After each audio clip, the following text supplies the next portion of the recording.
Guys, sering melangkah dengan iman ini kita bicara tentang keseimbangan antara doa dan usaha. Guys, iman itu bukan hanya duduk diam, tetapi iman itu berbicara juga tentang kerja keras yang jujur. Maksudnya apa, guys? Nah, kita akan bahas ya.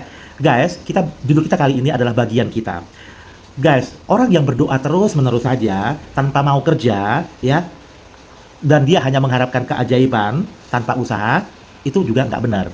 Tetapi orang yang kerja terus tanpa doa, itu artinya orang yang sombong. Dia pikir dia dengan kekuatannya sendiri tanpa Tuhan Yesus, dia sanggup melakukannya. Itu juga nggak benar.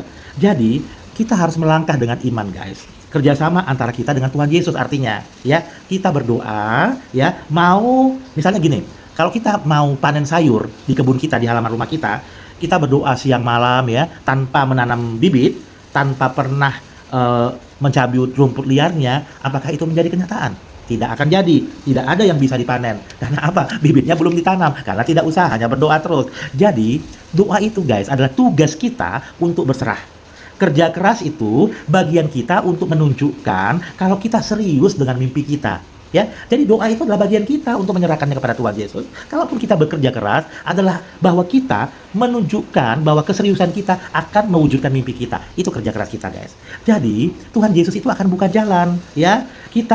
Kalau kita harus melangkah, ya, lewat pintu yang disediakan Tuhan Yesus, maka kita harus melangkah, guys. Jangan diam saja, jangan berdoa saja. Itu maksudnya, guys. Di Kolose 3 ayat 23 dikatakan, ya, firman Tuhan bahwa apapun juga yang kamu perbuatlah dengan segenap hatimu seperti untuk Tuhan dan bukan untuk manusia. Wow, luar biasa ya, guys, ya. Jadi, kerja untuk Tuhan itu tidak asal-asalan, ya. Artinya bahwa kita akan menunjukkan kasih kita.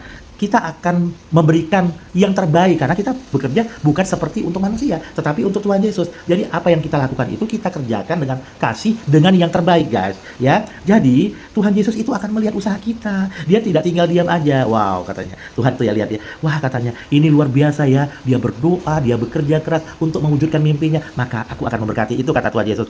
Begitulah ceritanya, guys, ya. Jadi Tuhan Yesus itu memandang kita dengan kerja keras kita. Jadi iman tanpa perbuatan pun, guys, itu akan mati. Ya, jangan nunggu pintu terbuka, ya. Mulailah mengetok sekarang, kan. Ketoklah, maka engkau akan dibukakan pintu itu oleh Tuhan Yesus. Jadi kita harus bekerja dengan sungguh-sungguh. Jangan cuma kita minta kesuksesan, tapi berleha-leha. Minta ini dan minta itu, tapi nggak ada usahanya, nggak berdoa. Wah, itu akan tidak terjadi apa yang kita impikan itu. Guys, kita kerjakan bagian kita dengan jujur dan maksimal. Sisanya, Tuhan Yesus selesaikan bagian yang ajaib. Begitu, guys. Tuhan Yesus memberkati. Salam sehat buat kita semua. Bye-bye.